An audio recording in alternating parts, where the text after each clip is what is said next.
Hello, my name is Lucie Lederhendler. I'm the curator at the Art Gallery of Southwestern Manitoba, and welcome to this panel of the artists in this year's Indigenous Rural Arts Mentorship Program. The AGSM is located on Treaty 2 territory, which is the homeland of the Métis Nation and the shared lands of the Cree, Oji-Cree, Anishinaabe, Dakota, and Dene peoples. I had the joy of hosting an exhibition at this time last year titled Conflux, which was also the outcome of the Rural Arts Mentorship Program, or RAMP, run by the Manitoba Arts Network and Mentoring Artists for Women's Art, or MAWA, as they're more commonly known. RAMP is a mentorship that has been taking place for years. Maybe someone in the audience could tell me exactly how many.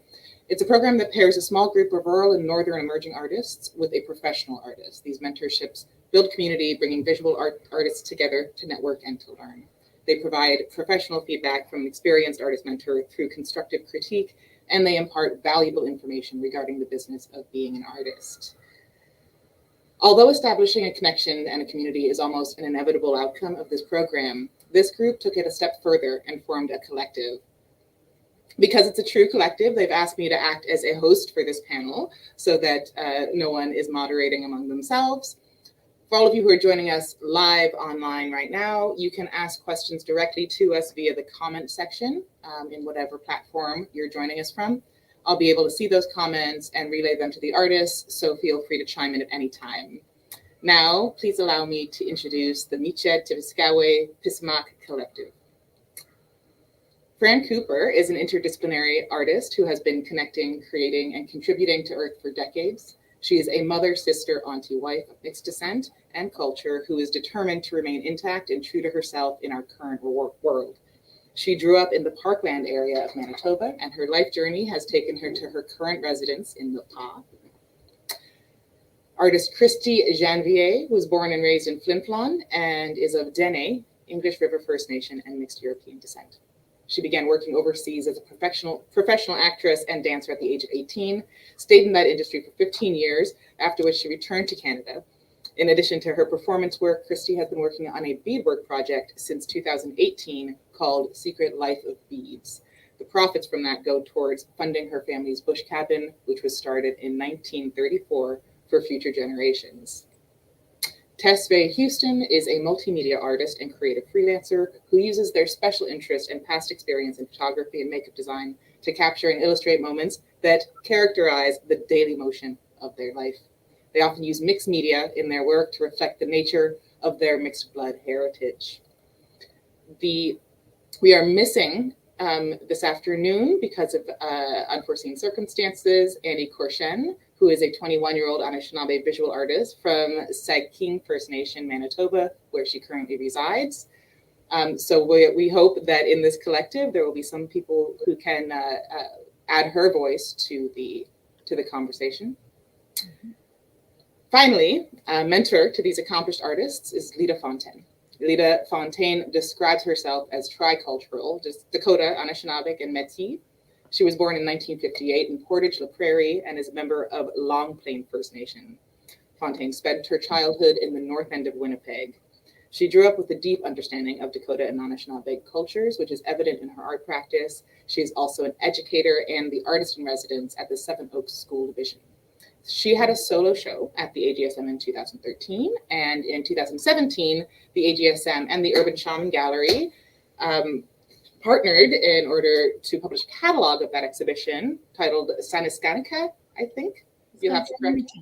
Saniskanika, which is available for purchase in our gift shop, and I believe in Urban Shaman as well. So here we are, gathered in virtual space. You are all so welcome. We will do a tour of the exhibition, which just opened last night, where the artists will talk about their work. And then at the end, we'll gather for discussion all together. But first, I would like to ask Lita to speak a little more about the mentorship, about your experience over the last year in order to give the exhibition some context. Okay. First and foremost, I want to give a big chimika to you, Lucie, for doing all the work and giving us all the support, plus the Art Gallery of Southwestern Manitoba for allowing us to have some space to show our new works. Also, I want to also thank the Canada Council for the Arts, Manitoba Arts Council, City of Brandon, the K Family Fund, Brandon Area Community Foundation, Mentoring Arts for Women's Art, which is Mawa, and Gardy Wine Group Incorporated for their shipping our work, and also the opportunity for Mîcêt Tipiskâwi-pîsimak for giving us the opportunity to have this wonderful show. I'm very excited to see all the work together. And then also, I want to give a big chimikuch to the Manitoba Artist Network, Nicole Shumanak and Roseanne Harder for Nicole doing the technical aspects of the mentorship, and also Roseanne for lending us her Zoom account for the past year. I had a wonderful and great opportunity working with these beautiful women, 4 women, this past year. They consist of 5 artists, 3 who reside in the north, and 2 of us reside in the city. As a mentor, I have to say these women, in a lot of ways, have taught me. The mentorship has helped me in support of understanding what a Zoom account and how to use it, in being responsible to these women, and also sharing who they are, what they are, and where they come from. Because as an Indigenous person, and for myself, we position ourselves of where we come from, and having the chance to listen to their stories, their histories, their artwork. I mean, I couldn't ask for a better mentorship to mentor. I mean, like, wow. And I'm really impressed with the work. It's the first time I've seen the work, and I have to say I'm just astounded. I don't know. I'm just so excited about it. Even though I haven't seen it, I'm looking forward to seeing it in September when we meet in person. But these women, they became my friends, they became my sisters, they became, so many things for me. And we had a hard winter last year, let alone with the pandemic. But, it was hard, it was long, it was cold. But, they did bring in that warmth every 2 weeks. They made that commitment to speaking and helping each other. And I also had a wonderful surprise when I thought I was just going to meet up with one woman at the Winnipeg Art Gallery, and uh, they made efforts to come and meet me. So that was such a pleasant surprise. I was just awestruck. So we had a chance to go see the exhibitions that were there, and I think it enhanced on their learning. And I learned from them a lot about their cultures. And wow, I just there's no end to what I can say about these women. So a big chimikwich to all beautiful women. Thank you. Yeah, we'll put that out there for sure. And it is so important, I think, talking about visiting the museum. The value of the gathering, of the mentorship system, is that you can't create art in isolation. You need to know that you're in conversation with art that's come before and art that's simultaneous. So with that, I'm gonna pop the exhibition on the screen and start a virtual tour. So this is our community gallery at the AGSM as it looked at about 2 p.m. yesterday.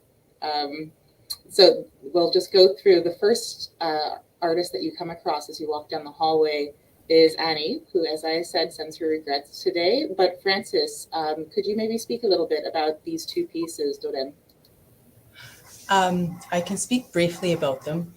Just in conversing with Annie. First of all, a couple things to understand about Annie is that she's very grounded and very spiritual, and Dudum is about your clan and your family connections, and she has her family, her extended family, her spirit family, her ceremony family. So she does all of these pieces, and it's really about all of the clans and the people coming together, and she is representing that through this continuum, unbroken piece of wire, showing that we're all connected. And I think how she processes and what she thinks is very deep.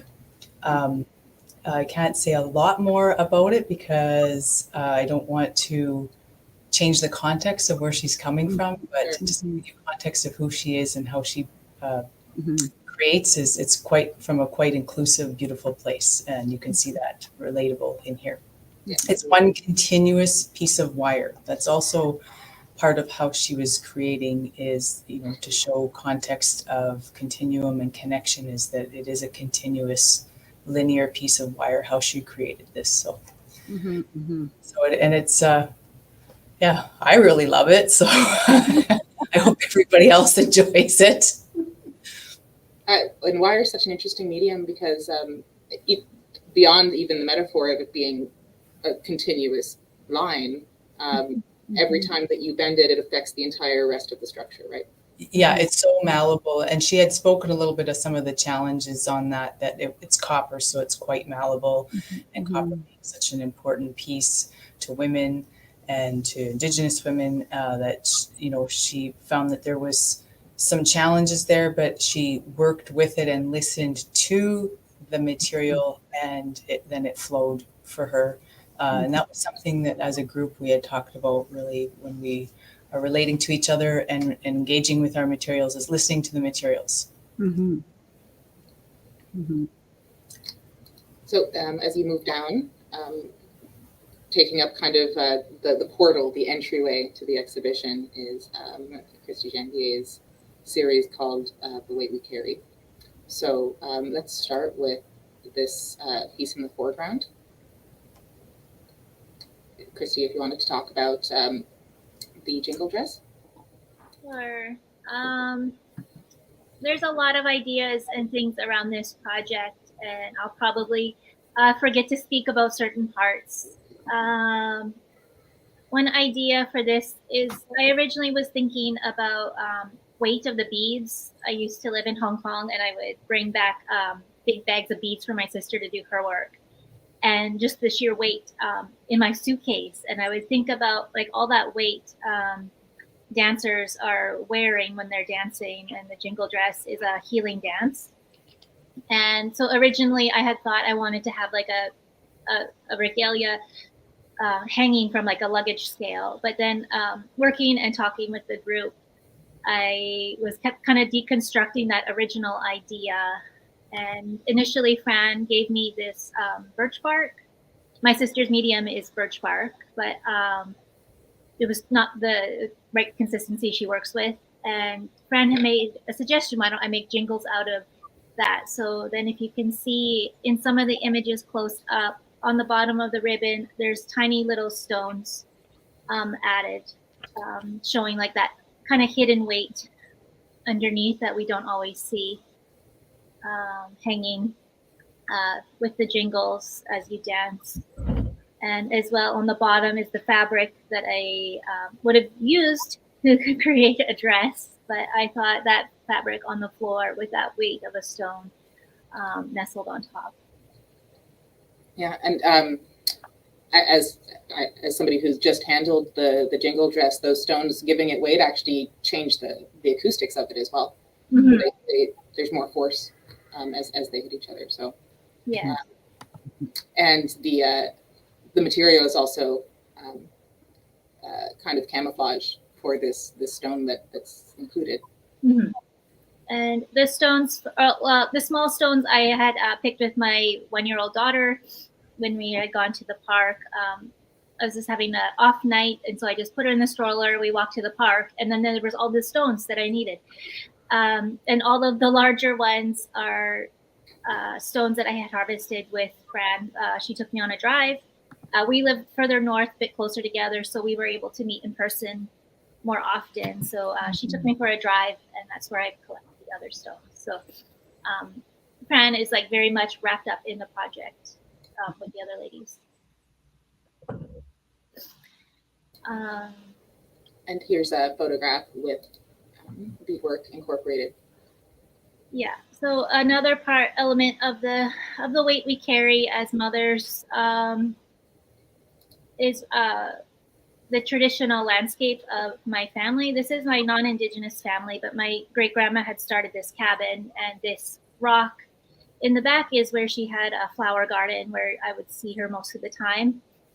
And on the property, there was 2 cabins. The one cabin got sold, so this rock is on the other people's cabin, and so it's very painful, this deterioration of this place where I spent my childhood, that used to be brightly covered with all kinds of flowers, using beads colors to represent those flowers. And I think about how do I continue to protect that land space for my daughter, future generations. And a lot of my work comes from parts of my heart that still need to be healed. So a lot of times my cabin is in my work. So that's the close-up of the beading intervention that you've included on the photograph. And then this we shorthanded moss bag in the list of works, but it's actually an embroidered paper structure. Mm-hmm. Yes, and this is a moss bag. So when my baby was born, I was wanting to make one with Dene florals from my family pattern, and I had all the materials sorted, but I never actually got around to making it. However, I had donated beadwork to an organization called the Moss Bag Project, and they made a moss bag, and my mom bought it back from them. So my baby did end up being raised in a moss bag, and the moss bag is important to me as often I don't feel like I come from very traditional elements, but I always remember my dad speaking about how the mothers would carry the baby in here. So it felt important for me to have one when my baby was born, and I made this one for the project, the paper being a fragile material to use, whereas the moss bag is usually that exterior, that wrapping and holding for the baby, but this one, the exterior is quite fragile with that weight inside, that weight that is kind of precious, carrying it forward. And the beadwork, it is complete, but the viewer only gets to see the threads on the back side, as it is a family pattern. And I do want to, so this is a photograph that you sent me early on. I don't know if people put myself first. Can we do that, Julie? Mm-hmm.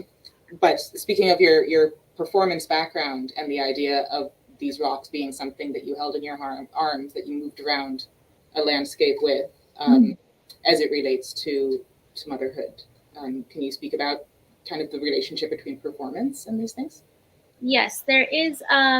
This is a continuation of a project in the making. So I do want to have a performance or a video of performance element for future exhibits. And that photo is also when me and Fran had gone out. I had snapped it, and that weight and that carrying, that cradling of the rock, which can also be known or referred to as the grandfathers. And so I'm thinking of kind of that past generation coming forward as we bring these new little beings to the world. The care that they need. I come from a mining town, so there's a lot of they're just rocks, they're just inanimate things that we can move around and push. So I did last fall start some video work with this project, and hopefully to continue on a bit more this fall and into next summer as well. And then I'll have a video element as well to include in the piece, because I am mainly a performance artist. This is my first visual art exhibit. Great. Moving on down the hallway to Lita Fontaine's aptly titled 3 Blue Circles. Yeah, so just go for it. Okay. Details also. Okay, the idea of these circles came into what happened about a year ago. We found out I have a brother who has cancer, and about a year ago there was a lot of stress in the family. So what happened is, for me to understand what was happening and to figure things out, I need to go into a space which is really intrinsically in myself to go think things out. So I grew up with my mother who loved beadwork, and she always had medallions. She was constantly wearing these beautiful beaded medallions. So over the years, I've seen medallions left and right. They're very popular right now in the power circles and But anyway, it became a form of medicine for me. When I was making these medallions, I guess, or medicine wheels, I realized that I was puzzling. Okay, and I guess in a way, I'm kind of like puzzling, trying to figure out things. So what I do is my process is I think these things out, and I just find these materials, and I like what they do and what they look like, and for me, I had to find a way to, instead of bead, I decided to puzzle, because I can't bead. I don't have the patience for it. But when it comes to bigger objects, I like to puzzle. And I found that about myself. So when I was going through this process, I was actually healing myself and thinking things out. What was happening to my brothers? How can I help them?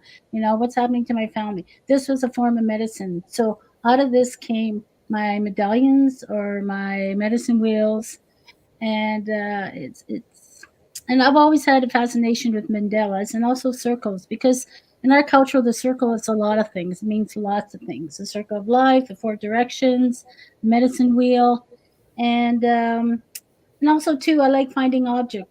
As an artist, I like to find objects and reinvent them, or find a little piece of something and reinvent that, the meaning to it. And I guess I would kind of look this as an assemblage as well, but also it's just my spirit, I guess. So this is what came out, and then during the process, when I do a wheel, I think about what I'm doing in regards to making this wheel. Okay, the one I did was called "I Loved You." It was about a relationship in the past I've had, and out of that, you'll see a lot of hearts in that wheel. Okay, and Itomi, the one with the spider in it, is about Spider Woman. In the Lakota culture, her name is Itomi, but it's also a part of the what do you call it, the dream catcher, the spider in the center of the wheel. It's also in regards to my Anishinaabe culture. So again, the spider, the trickster, she comes out and she weaves her beauty, and that's how this one came out. So it's called Iktomi. And the last one was it this one? No, it's another one. This one, clouds. Oh yes, I love clouds. So anyway, I found most of my found objects at dollar stores. I was quite surprised that it came out this way, but again, I like to find objects and reinvent them. But clouds, I love clouds, and as a little girl, we all look in the sky and we look at clouds. So Father Sky, Mother Earth. So the connection, when I was a little girl, is in there. Lying down, trying to figure out what was in the clouds. So this one is called Clouds. I'm glad that you mentioned being a little girl, because I didn't notice in the photographs until I saw these pieces in person that there's a number of rhinestones. Oh yes, I like sparkling. Exactly. So there's something, I keep saying playful, but that's not exactly it. There's something that just, like sparkles, Yeah. It's a little girl thing. The little girl came out and played, and she likes to use sparkles. So so these are what they call halfbacks. And there was a store in Winnipeg. They currently closed. They were selling them, and I just like sparkles. I don't know. There's a light. When you look at a sparkle, there's a light that comes out of it, and I get these glimpses of light. And it could be a metaphor for something else, So I like the stars. You'll notice in my other artworks, there's these stars in my, sewing in the fabric I pick, and so it's something to do with the light. Yeah, because it's almost it's like they generate their own light, right? Yeah. It's a spiritual, I guess, it's spiritual way of me dealing with my spirituality. It's the light. I'm capturing that light, forever what it means, So I like the sparkles, and I think most little girls like sparkles anyway. It was really important to me that these are directly across the space from these pieces by Frances, because of that importance of the circle. And I think that your two approaches really touch on that idea of the circle seems so impossible, but it's so ubiquitous, So Fran, take it away with these two circles. Well, our whole group is based on a circle. We're women. We love circles. Our name is Many Moons in Swampy Cree, and just you grow in a circle, layers by layers. It's not linear. Everything's connected. So these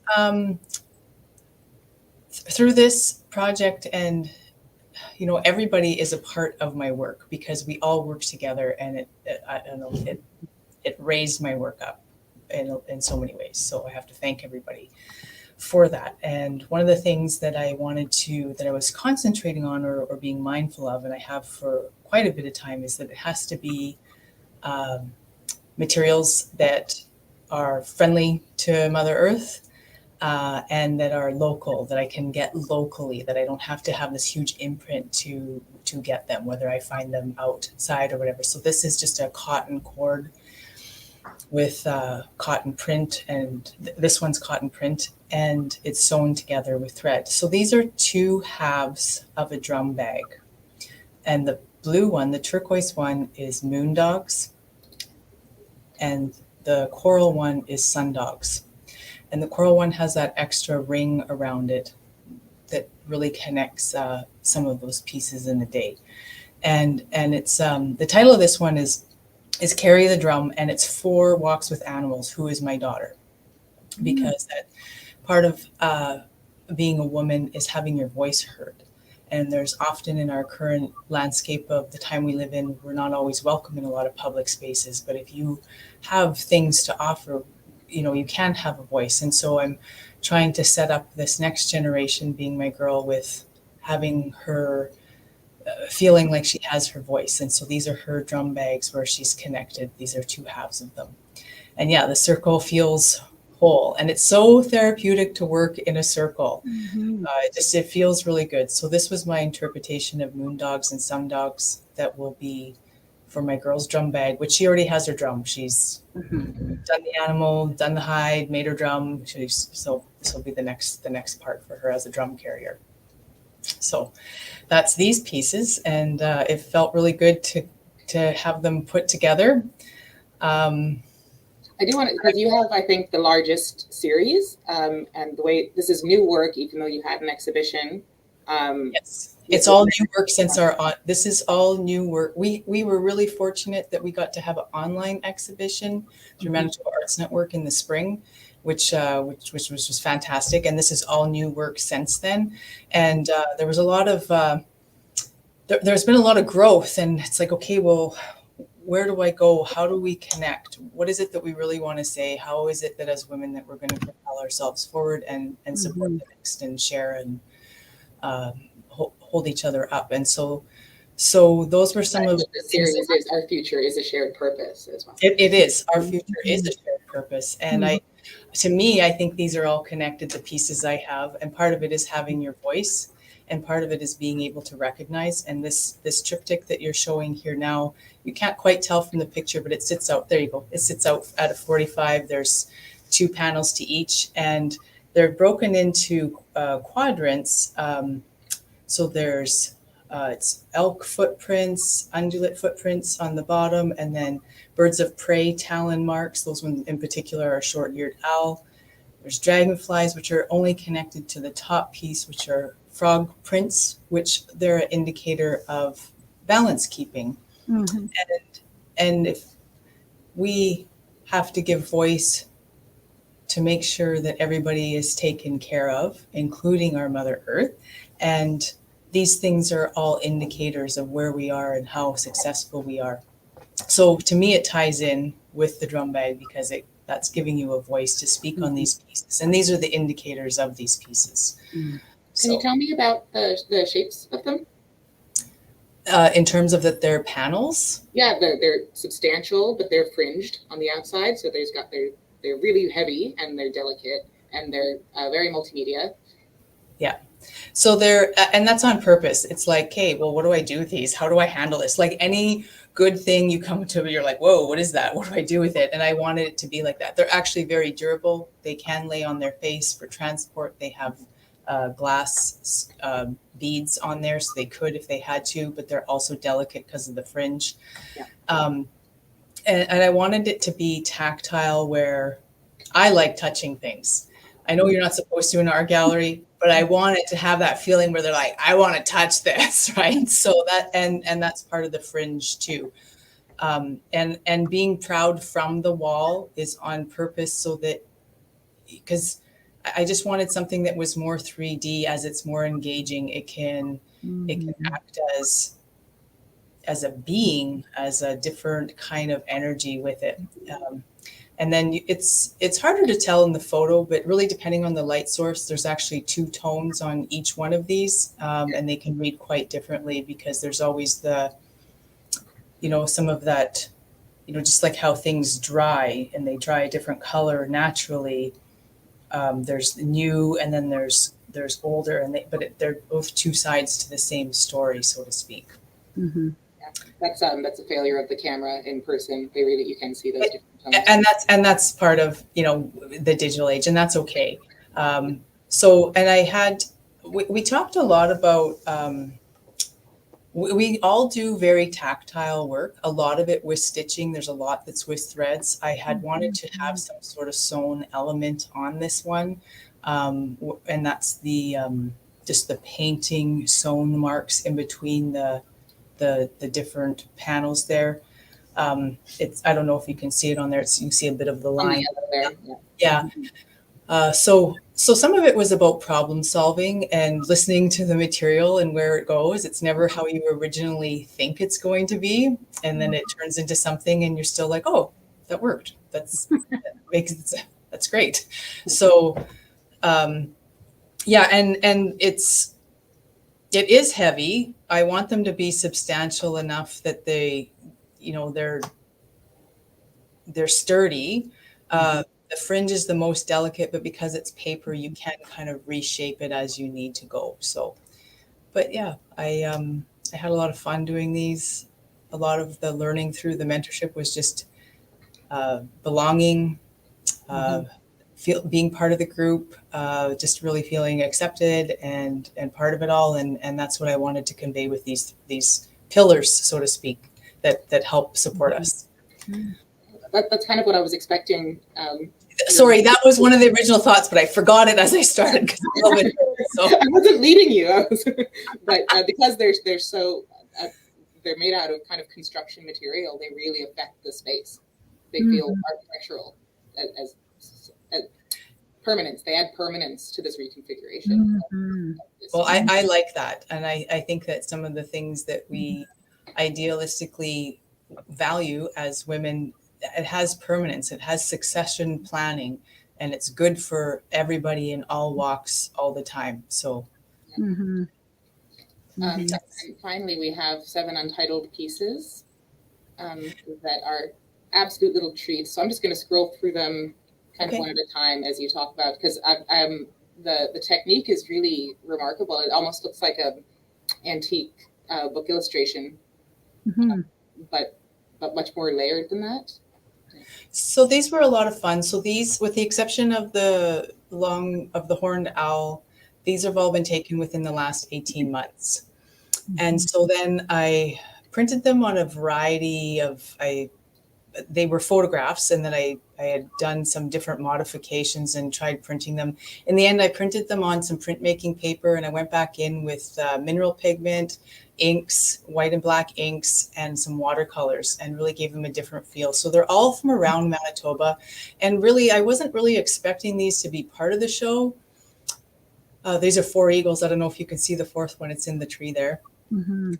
But they were ones where I was processing a lot of the thoughts. They were things that I were working on. And actually, you get the 7 here, but there was actually almost 50 of them. These are just the ones that kind of went together, that didn't have just 1 or 2, and they were a lot happier in their company, each other's company.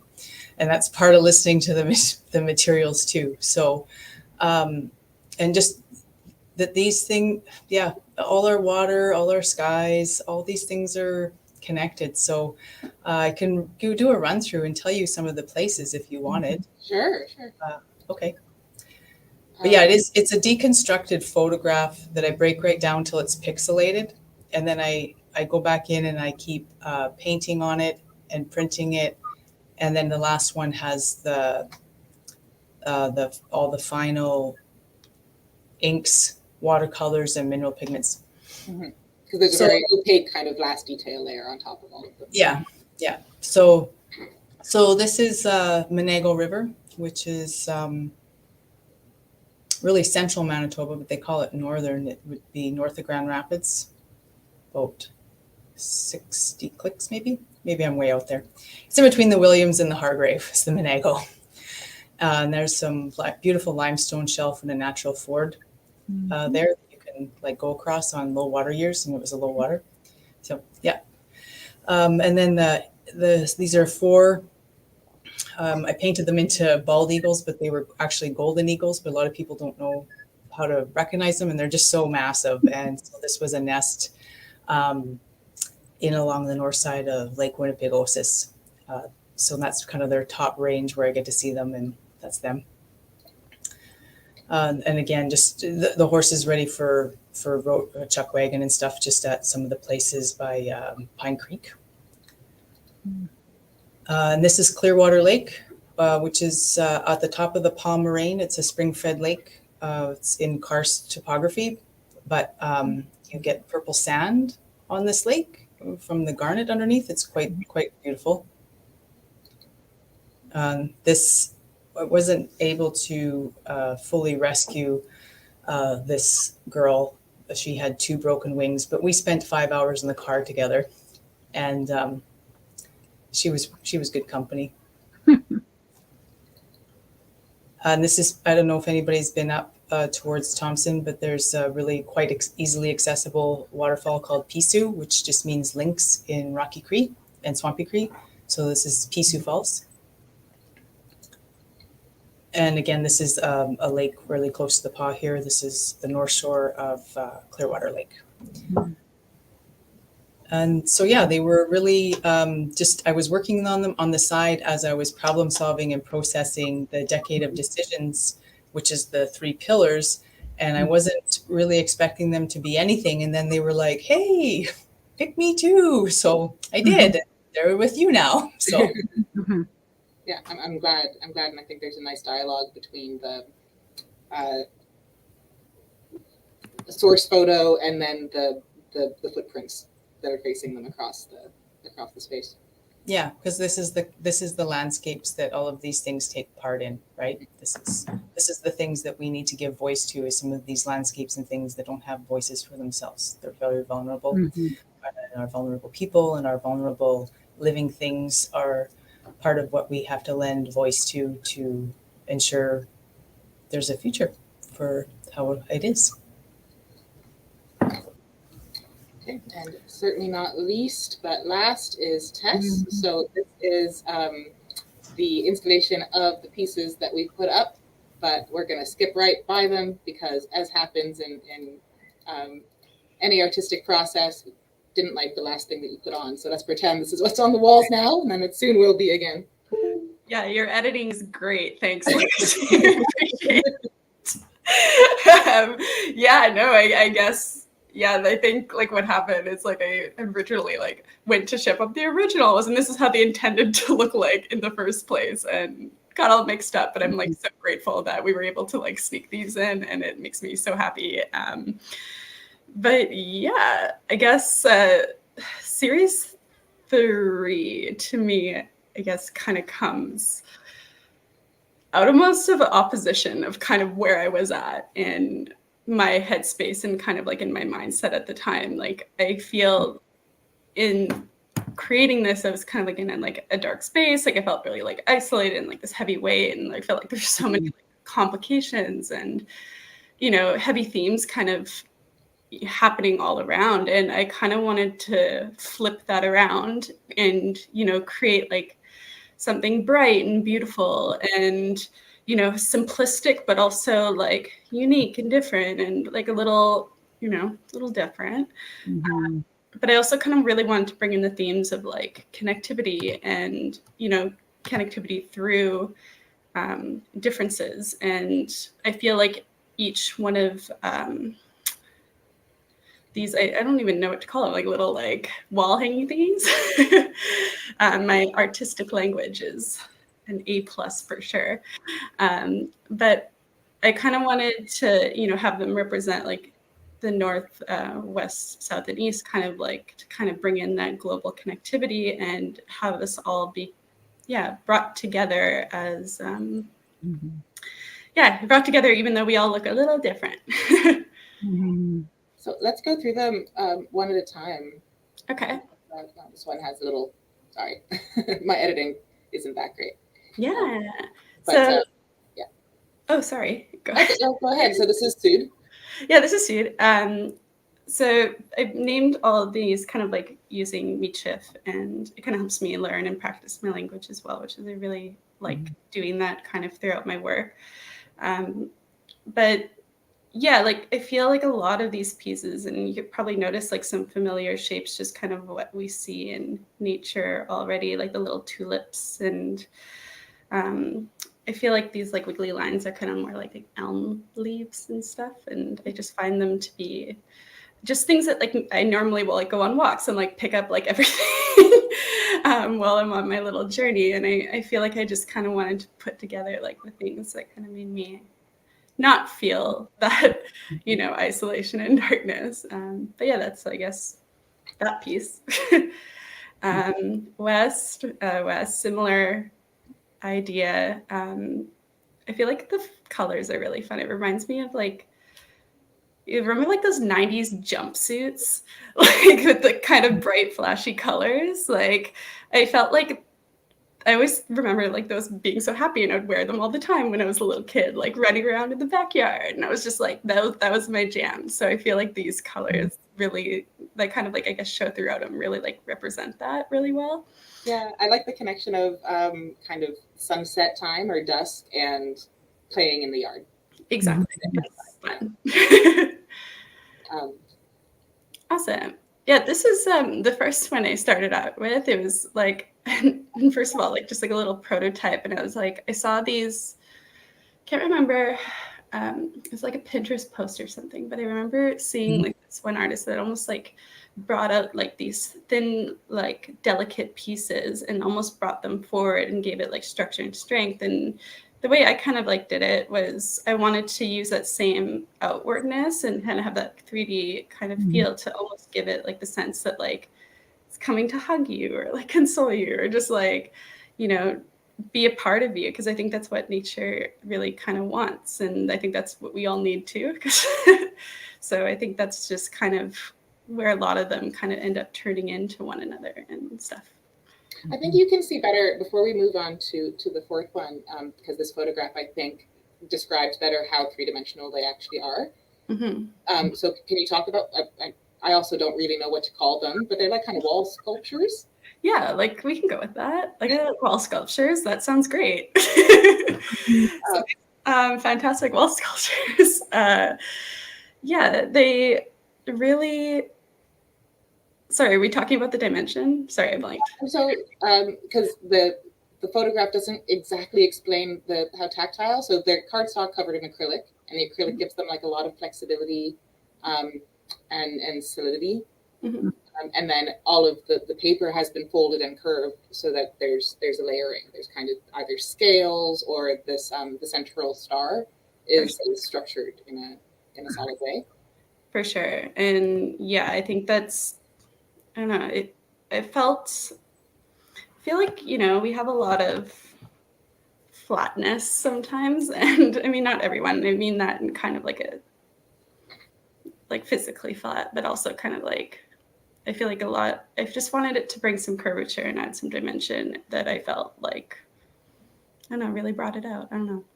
And I wonder also if there's, because you're a digital artist in your daily practice, which is beyond flat, right? It actually has no dimension. So like creating a practice that's the opposite of that. Right? Yeah, I never thought about it that way, but you're right. Like it is kind of an opposite of what I have done before previously. And I don't know, I kind of like being able to like switch it up and try new things. But yeah, it's again, those differences, but all connecting those ties and connecting those lines. And I think that's something even in a few of my other photography series is I've had those like kind of bold outlines really it's kind of scattered throughout it. And then finally, no, opposite. Oh. And yeah, this was. I always start here. Well, when I did the slideshow, this was the first one. Kind of went backwards from the proper because of just the movement of the sun. Mm-hmm. So where did this end up in your creation process? You said you started with Lino. Oh, okay, so this one was probably this is probably like third in the way. Sid being the last, and actually, ironically, the way that they're hung is actually the order in which, in terms of. Oh yeah. Yeah, so this is sorry, it was the second then, but yeah, this is kind of like the one that came out as well. Like I felt like this one mirrored a lot of, I guess, Linar, and this one almost kind of brought like a mixture of like those florals that you see in like the two bottom two. So I feel like it's a good collaboration of like, or a mix of them all, but I feel like they're all a good mix of one another. So it's kind of like this, yeah.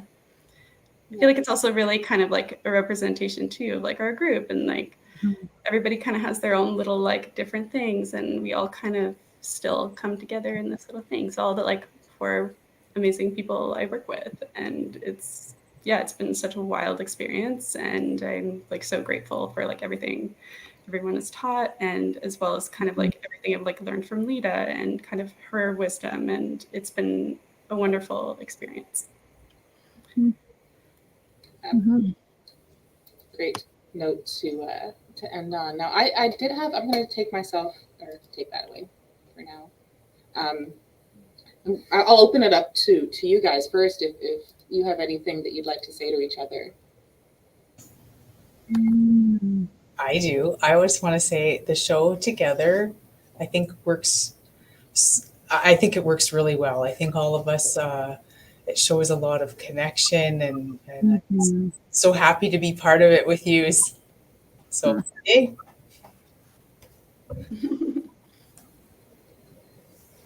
I wanted to pose a question to Lita, if I can start that way as well. So this is the design for the wall vinyl, interpreted to other bits of print material, and I put a feather here, which is because of a quirk of Lita's that she always signs every email with some emoji or another. And as we were, we had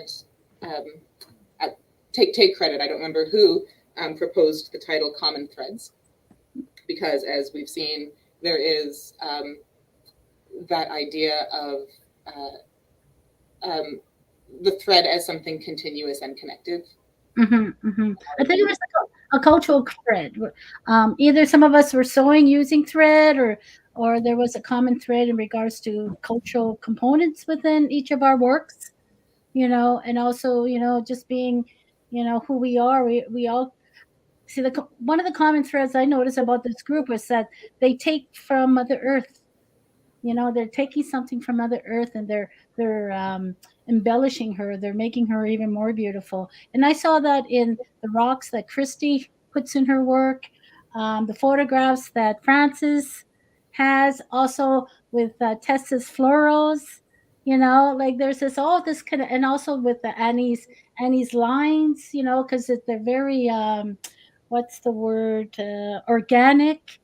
Because there's no straight lines in the earth. They're all organic, and I notice there's a lot of organic feelings within each of our works when it comes to making that connection to the earth.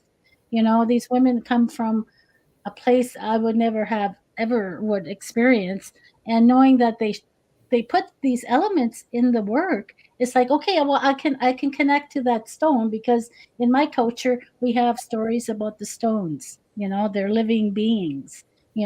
And also too with the photographs of the landscapes, of Francis. It's like, oh, okay, this reminds me of the reserve I used to go to. There's a connection to the lands, and then also with Tessa's florals. I meant her for, I don't know if she hasn't named them yet, but I see them as, flowers. There's the Anishinaabe floral designs of today. They're very popular, and I found that these were almost a step ahead. She kind of pushed it a little bit more than what's happening now. So again, there's that connection to the earth. The flowers come from the earth. So there's all this interconnection, and that's why we said many moons, because there's all this interconnection with each of our pieces. Hmm. Hmm. Well, why don't we talk? Also, Francis pointed out privately to us that the spider lowered, um, grandmother spider dropped us down from the Seven Sisters, and you think about that thread as well, and the connective tissue of femininity, and in your case, Indigenous femininities, of just this legacy.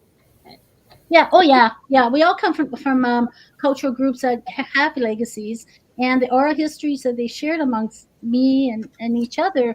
There was all this interconnections with the stories and what they were telling me, and how they dealt with it in their processes and what has come out. So yeah, there's, and then too, just looking at the exhibition for the first time together, it's like, wow, I can see all the interconnection left and right. All this webbing, I guess. There's this web that grandmother spider has, connecting us with. You got the weaving also in Tristy's piece with her Tikanagan. I mean, there's all this interconnection, and that's what I find fascinating.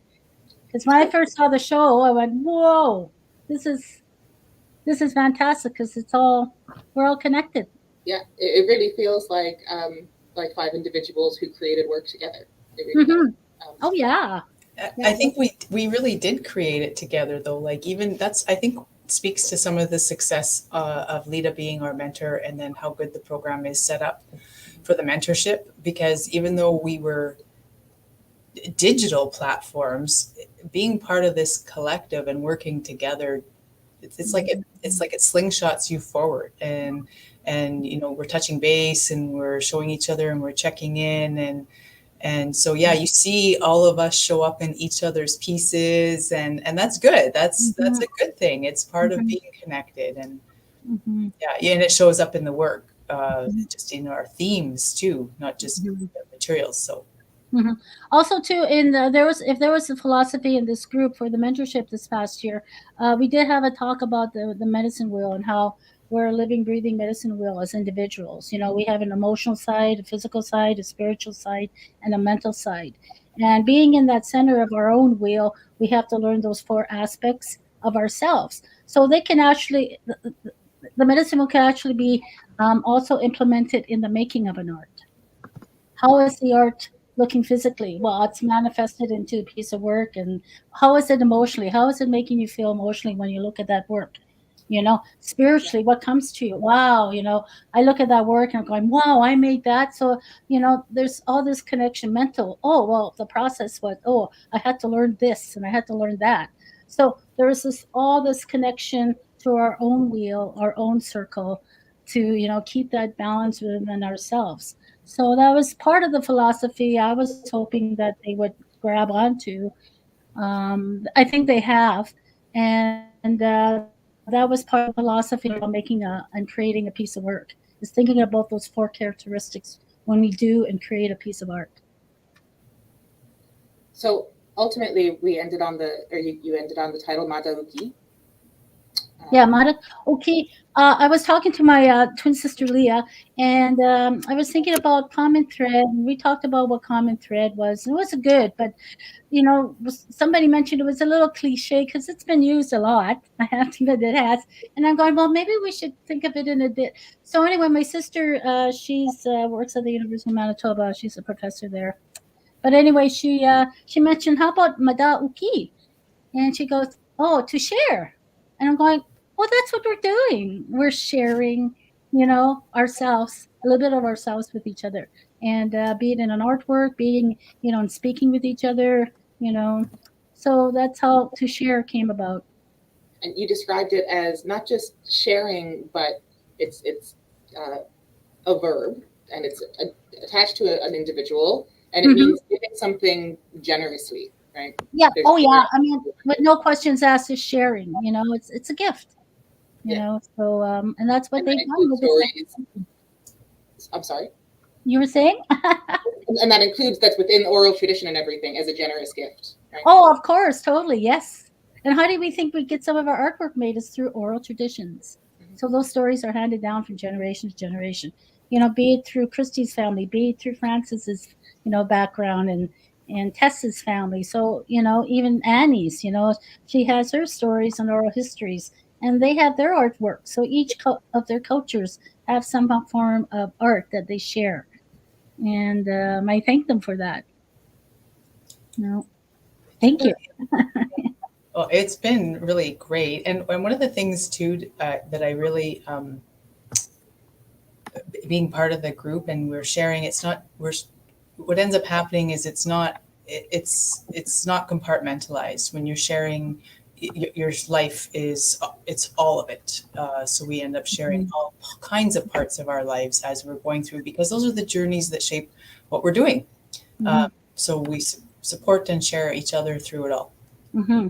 It's almost like a circle, we're all in the circle of Zoom land, like we're sharing and meeting, and so it's just another process of sharing, is getting in those Zoom meetings, which I think sometimes are stifling. I'm looking forward to seeing the work in September. Yeah. The World Wide Web, keeping us connected. Yes.